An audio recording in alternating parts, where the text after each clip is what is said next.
Olá pessoas, como é que vocês estão? Eu sou a Ana e sejam bem-vindos a mais um vídeo aqui do Na Estante. Hoje eu vou contar pra vocês que eu finalmente li um livro do Stephen King.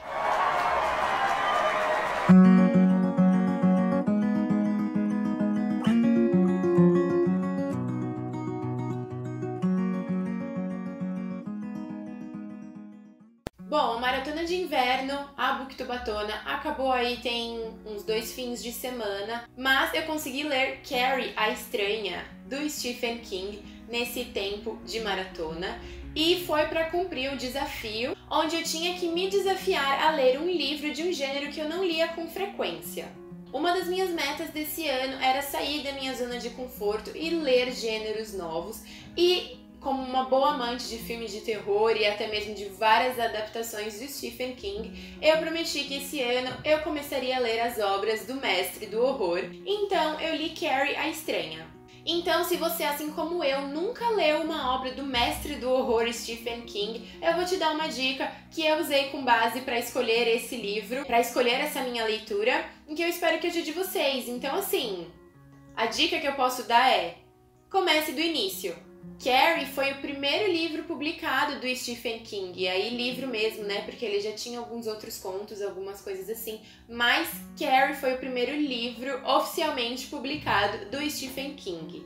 Ele foi originalmente publicado em 1974, enquanto Stephen King ainda era um professor de inglês. E esse livro aí de lançamento do Stephen King vendeu mais de 1 milhão de cópias apenas no seu primeiro ano. Mas antes de eu começar a falar do livro e da minha experiência, não esquece de se inscrever aqui no canal se você ainda não é inscrito, não custa nada, é rapidinho, é só apertar o botão. Deixa o seu like no vídeo também, tá bom? Que me ajuda muito. Ativa as notificações, clica no sininho, que aí vocês vão sempre saber e receber notificação quando tem vídeo novo. E também corre lá pro Instagram e segue a página, porque eu tô sempre por lá, tá bom? Em Carrie, a Estranha, a nossa protagonista, obviamente, Carrie, ela é dotada de poderes telecinéticos. E a Carrie, ela é uma adolescente e, consequentemente, foi uma criança que viveu muito reprimida, extremamente reprimida pela sua mãe, que era ultra religiosa. Consequentemente, a sua criação fez com que ela não se encaixasse nos padrões, né, da escola dos adolescentes, e aquela história que a gente está claramente habituado. Então, ela era vítima de bullying constante dentro dessa escola. Eu pesquisei bastante e eu descobri que, por incrível que pareça, a Carrie é uma das obras menos queridas aí pelos fãs do Stephen King, mas já é possível aí ver grandes qualidades e traços assim bem marcantes do autor e que obviamente foram desenvolvendo e ele foi se aprimorando para se tornar o grande mestre que ele é hoje. Mas, na minha humilde opinião, eu adorei Carrie, a Estranha, eu achei, assim, incrível, eu gostei muito. Mas eu também não posso falar com muita propriedade ou fazer comparativos, porque, como eu já disse no começo do vídeo, é a minha primeira experiência com o autor.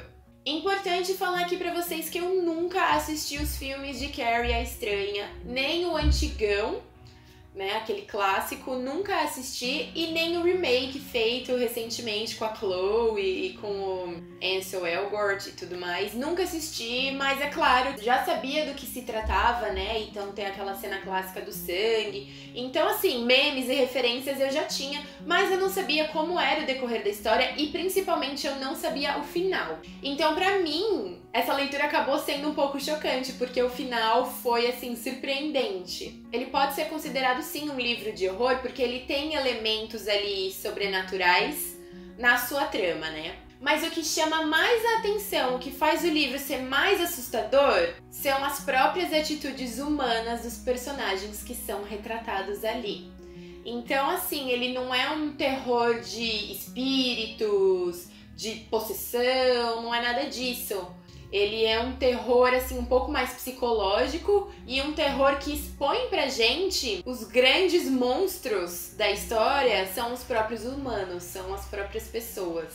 E eu acho, assim, essa sacada, essa sutileza do King nesse livro, assim, brilhante. Então tudo começa quando a Carrie, com 16 anos, ela tem a sua primeira menstruação.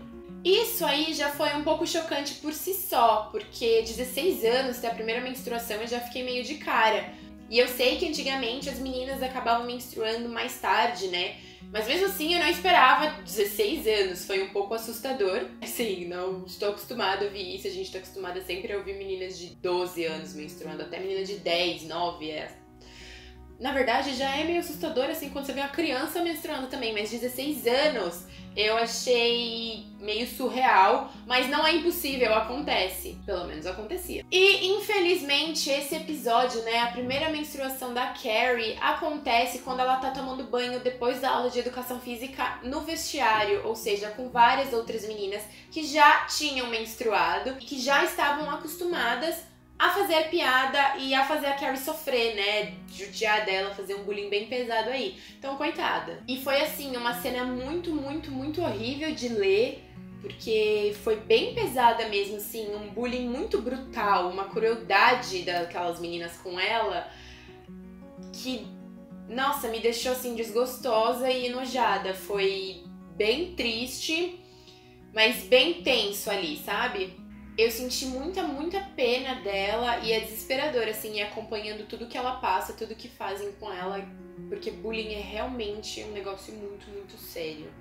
Então, assim, ela passou por tudo isso e aí junto o fato dela ser filha de uma maluca, lunática e problemática, que é extremamente, doentemente religiosa. A mãe da Carrie tranca ela dentro de um quartinho, assim, tipo um calabouço pra punir ela, castiga ela constantemente, tanto psicológica e emocionalmente, quanto fisicamente. Ela espanca a Carrie, assim, mais de uma vez no livro. E tudo pra ela é pecaminoso. Tudo é pecaminoso. Elas não têm chuveiro em casa porque chuveiro é pecaminoso. A Carrie não pode dormir com travesseiro porque travesseiro é pecaminoso. Então eu nem preciso contar como que a mãe dela reagiu quando a Carrie teve a sua primeira menstruação, né? E porque, segundo ela, esse era o maior pecado que uma mulher poderia realizar, menstruar, assim.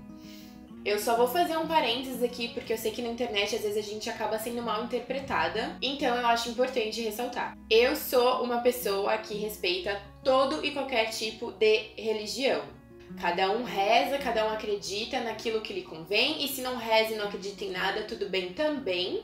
Eu sou uma pessoa muito aberta e tolerante quanto a isso. Eu não tô aqui pra atacar a religião de ninguém, tá bom? Eu tô me referindo à mãe da Carrie como uma pessoa mentalmente instável e doente, ok? Ela apenas usava a religião como uma muleta para suas maluquices. Então, se não fosse a religião, ela conseguiria encontrar outro motivo pra ela ser doida de pedra igual ela era. Então, assim, eu não tô atacando a religião de ninguém.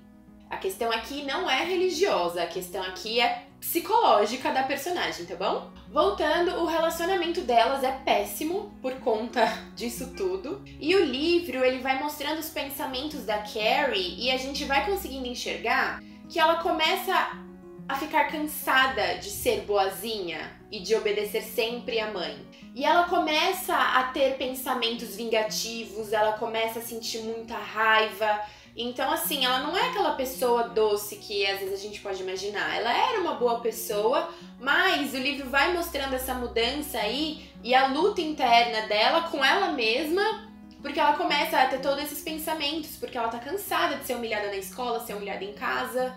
Então, ela vai se moldando por conta disso. E toda vez que a Carrie se vê numa situação muito intensa ali, ela acaba colocando em ação a sua telecinese. E isso acontece na cena do vestiário, que ela começa a ficar muito desesperada e aí ela estoura a lâmpada. Então, assim, a gente vai vendo que ela percebe que tem algo ali diferente com ela e ela vai tentando treinar esses poderes ao longo do livro, vai tentando treinar pra ela poder controlar isso, até que chega uma hora e que ela começa a usar isso contra a mãe dela, por exemplo, e aquela famosa cena lá do baile de formatura que cai o sangue tudo nela.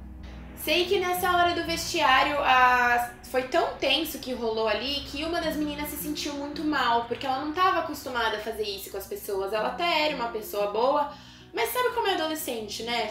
Fica seguindo o fluxo pra se sentir parte do grupo, pra agradar os populares. Então a menina foi ali pra agradar as super populares e acabou se sentindo muito mal com a situação. E se sentindo muito culpada, né? E com razão. E isso é o grande X dessa história, porque a menina se sente arrependida e aí ela tem a brilhante ideia de emprestar o seu namorado super bonito, super popular e tudo mais, pra levar a Carrie nesse baile de formatura, nesses proms, né, que tem bastante lá nos Estados Unidos. Aí ela pede pra ele levar ela lá, porque ela nunca vivenciou nada disso, que ela tava se sentindo muito mal, que ela queria proporcionar um momento normal pra Carrie e tal. Então assim, a menina realmente se solidarizou com a Carrie, porque o baile pra ela ia ser assim um grande momento, e ela abriu mão do baile pra emprestar o seu super namorado pra levar a Carrie só pra Carrie se sentir bem. Mas assim, ela se solidarizou, mas em nenhum momento ela chegou na Carrie pra pedir desculpa pelo que ela tinha feito, pelo que tinha acontecido. Em momento nenhum ela tentou se aproximar da Carrie, fazer com que ela se sentisse bem. Então assim, aquilo não serviu pra absolutamente nada, serviu só pra amaciar o próprio ego dela, porque ela não teve cara de chegar perto da Carrie e falar com ela, sabe? Bom, e aí o namorado dela acaba sendo um cara bonzinho lá, e ele super topa pra fazer a namorada feliz, pra ajudar a Carrie, ela conseguiu convencer ele lá, mas ele achava que a Carrie não ia aceitar, mas chocando todo mundo, a Carrie aceitou. E pra ela, aquele é o grande momento da vida dela, né? Então ela coloca muita expectativa em cima daquilo ali, ela faz o próprio vestido, porque obviamente a mãe não deixaria ela comprar, e ela topa assim bater de frente com a mãe, porque ela quer ir, obviamente a mãe não deixa. Que isso só tá acontecendo depois que você menstruou e virou pecadora, e depois do sangue vem os homens, aquele papo de doido. E aí a gente tem, né, o que vai acontecer pra merda toda que a gente conhece de fato estar instaurada ali no ambiente. Dessas meninas do vestiário, uma não se sentiu arrependida, muito pelo contrário, ela ficou assim extremamente possessa de raiva da Carrie. Porque ela foi castigada, a professora descobriu tudo e tal, então ela foi castigada e aí ela ficou com raiva da Carrie e quis se vingar da Carrie. Então assim, não bastava ela ser uma cretina, ridícula, que humilhava a menina, ela ainda achava que ela tava com a razão e ela queria se vingar da Carrie de novo. E aí ela bola um plano assim pavoroso pra humilhar a Carrie na frente de todo mundo na hora do baile. Que aí é aquela cena clássica, né, que até eu que nunca vi o filme sei, que é quando cai todo aquele sangue em cima dela na frente de todo mundo quando ela é coroada rainha do baile. Que também foi manipulado por ela e pelo otário do namorado dela, né? Porque em situações normais a Carrie não seria a rainha do baile. Enfim, ela manipula isso e aí eles pegam sangue de porco, assim, é desprezível aqueles capítulos e juntam lá no balde pra cair sangue em cima dela na frente de todo mundo. E pra merda tudo acontecer, porque aí a Carrie fica assim, fora de si, perde o controle total e desgraça tudo. Eu gostei muito porque a narrativa do livro é feita como se fosse uma espécie de documentário, é como se você estivesse lendo um documentário, sabe? Nunca tinha visto isso em nenhum livro, porque ele vai intercalando, né, o momento atual, que é a história da Carrie na escola e tudo mais, com relatos das pessoas que sobreviveram a essa festa e relatos de psiquiatras, psicanalistas, cientistas e especialistas em parapsicologia. Então, assim, não é uma leitura linear. Ela vai e volta e tem vários pontos de vistas, né, sendo contado ali pra gente. Então, assim, eu tava nos 30% do livro e eu já sabia que o final, tipo, que já tinha muita gente que ia morrer e que ia dar um ruim ali, porque em nenhum momento isso é escondido. No começo do livro já vai falando. O grande X da questão, né, o grande arco do livro, a magia daquele livro, é você ler pra você entender o que foi, né, desencadeando tudo aquilo e o que aconteceu de fato pra todo mundo morrer e pra Carrie ser estudada e tudo mais. O grande segredo do livro é que ele te instiga a saber não o que aconteceu no final, porque ele mesmo te conta, mas saber o que acarretou aquilo, entende? Você fica preso pra saber, ela surtou e fez tudo aquilo, tudo mais, mas por quê? O que aconteceu? Como que foi? Então, acho que é pra isso que o livro chama a atenção e não tanto pro final em si. A intenção do Stephen King não era surpreender ninguém com o final do livro, porque ele mesmo fez isso, né? Ele entregou antes ali, mas a gente fica assim chocado no momento que tudo acontece, como acontece e com todos aqueles depoimentos que são dados. Então ele é um livro que ele vai preparando a gente pro grande final, que é o baile, né? O acontecimento do baile. E dando relatos e deixando bem claro que alguma coisa ali deu muito errado. E aí a gente devora o livro porque a gente realmente quer saber como que foi tudo aquilo. Assim, eu gostei demais, demais mesmo. E eu fiquei me perguntando como que eu esperei 25 anos da minha vida pra finalmente ler um livro do Stephen King. Agora eu quero muito assistir os filmes, tanto o antigo quanto o remake, mesmo as pessoas criticando o remake aí, que falaram que foi exatamente igual, que não precisava. Enfim, vou querer muito assistir os dois. Então, espero que seja fiel ao livro, mas eu acredito que deve ser sim, porque dificilmente você encontra reclamações, né? Pelo menos do clássico. E mais uma vez, gente, vou falar aqui de novo, ele é um livro de terror, mas não aqueles livros de terror no sentido de demônios, espíritos, porque tem gente que acha que terror é só isso, né? Mas não é bem assim. É um livro, assim, bem psicológico, de um terror bem psicológico. E eu entendi que o King quis passar pra gente foi que os maiores horrores podem ser feitos e são feitos pelos seres humanos. Que os seres humanos são ruins sim, que as pessoas podem ser corrompidas e que os humanos são os verdadeiros monstros aí que nós temos na vida real. Então eu super, super recomendo mesmo, me trouxe várias reflexões, mas você não precisa ler de luz acesa durante o dia pra não ficar com medo, tá tudo bem, não é esse o sentido do livro, tá bom? Eu acredito até que pode até ser por isso que é um livro muito criticado pelos fãs do King, não sei, será? Se você aí é grande fã do Stephen King ou já leu mais obras do autor, comenta aqui embaixo pra mim por que esse livro é tão diferente assim das outras obras do autor. Quando eu for lendo outros títulos, eu vou fazendo comparativos e trazendo pra vocês aqui o que eu achei. Aproveitem também para me indicar livros do Stephen King, porque aquele homem escreve muito, ele tem muitos livros. Então, qual livro vocês acham que eu deveria ler do Stephen King que eu vou gostar bastante? Deixa aqui embaixo nos comentários pra mim, tá bom? Espero muito que vocês tenham gostado desse vídeo e eu espero muito poder trazer mais livros do Stephen King ou experiências minhas lendo livros, gêneros, autores que eu ainda não conheço, que são super renomados e que todo mundo precisa ler pelo menos um livrinho na vida, tá bom? Um beijo e até o próximo vídeo!